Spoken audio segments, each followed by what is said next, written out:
Hi, Sunshine Yogis. I'm Lynn. I'm here at the office at Sunshine Yoga Shack on Main Street in Mansfield. And today I am coming to you to talk about pain in yoga. Is this what we're looking for or something to be avoided? So there are a lot of things going on in your yoga practice, and also there are different lineages of yoga.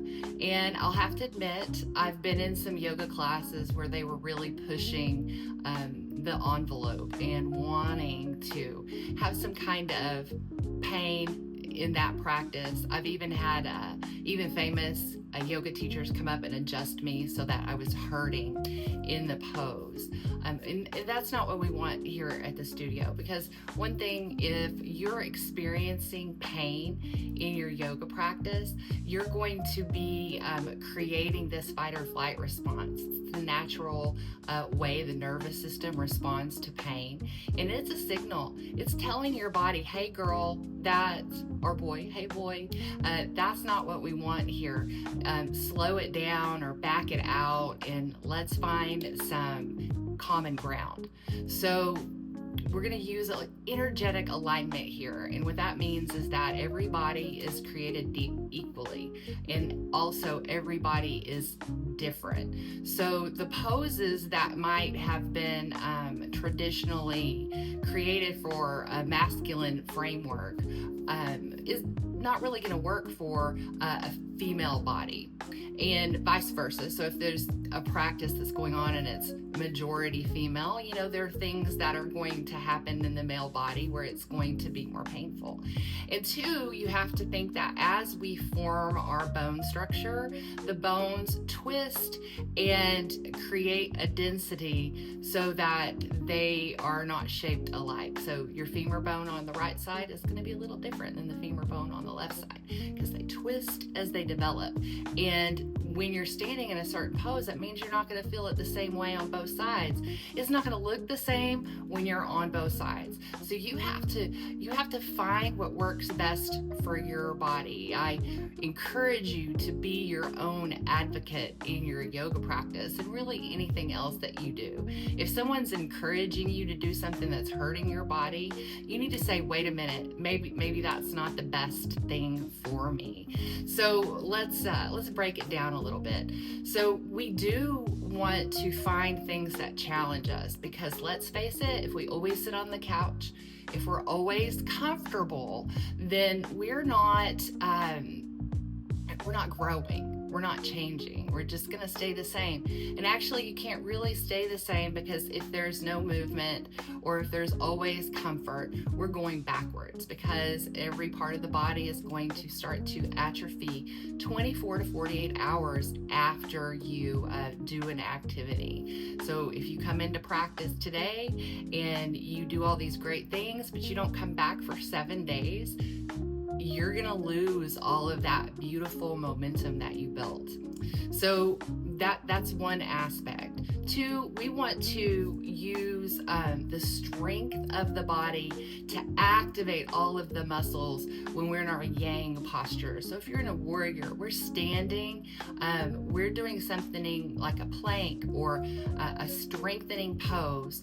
We want to activate all of the body. We want to activate all of the energy. And so when we're in that, we want to really feel us, the opposite poles of the body. You want to feel the pushing down, and you also want to feel the lengthening and the reaching for the sky, because that is creating that strength exercise that we need, that resistance training, if you will, to help build strength and those aspects of our body. And yes, you want to find where you feel discomfort. It's not supposed to be comfortable and feeling great.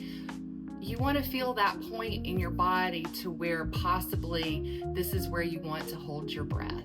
But then you need the instructor, you need your teacher to encourage you to breathe here. So as you're in that uncomfortable situation and you start to activate the breath, so this is creating a relaxation response in a challenging situation. And this is where the body learns. This is where the body changes. because it's that activation, it's that growth, that growing large. And then you want to, at the end of class, or maybe just specifically a yin class, you want to release, you want to invite in the female aspect. So you sit with your body, and yeah, you're going to feel some discomfort. You want to find this place in the yin practice so that you're going to sit in your body, and then you're going to soften. And it's not going to feel great at first, but what happens? You start to breathe, you start to soften around the edges, and then this yoga posture begins to feel amazing.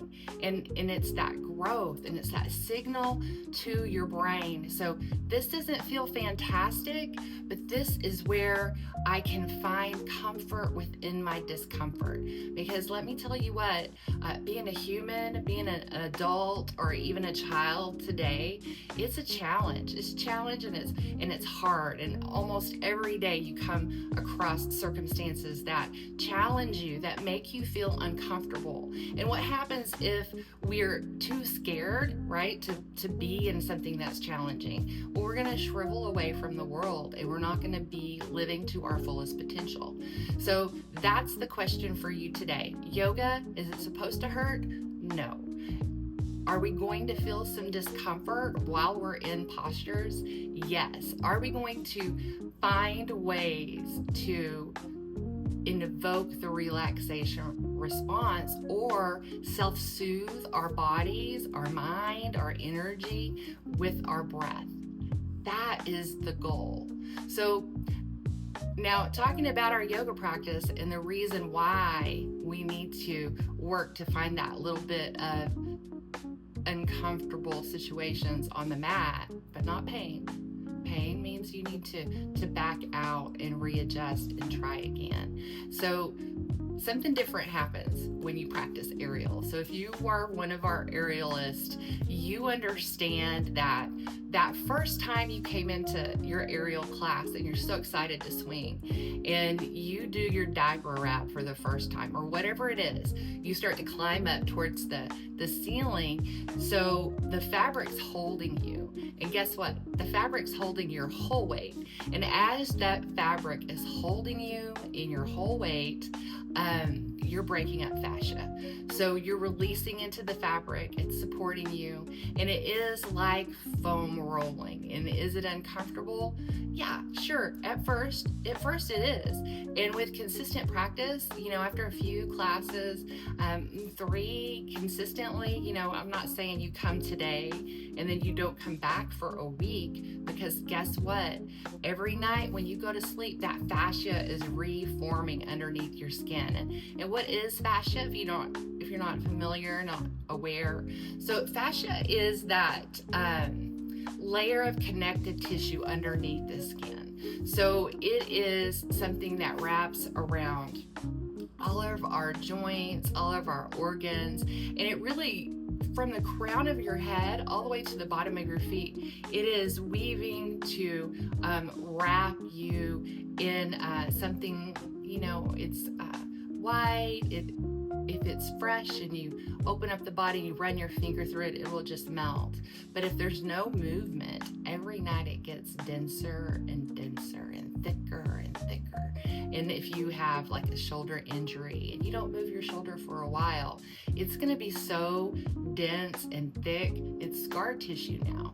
And that means that you're going to have to separate it with a scalpel. You're going to have to cut into it. We never want to cut our body when we can do this and have some movement, and it melts away the fascia every morning.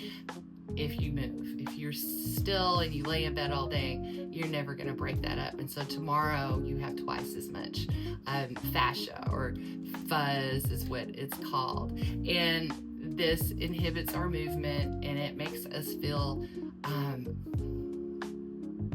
tired, slow, sluggish. We don't want to move our bodies. And when you don't move your body, you can't move your body after a little while.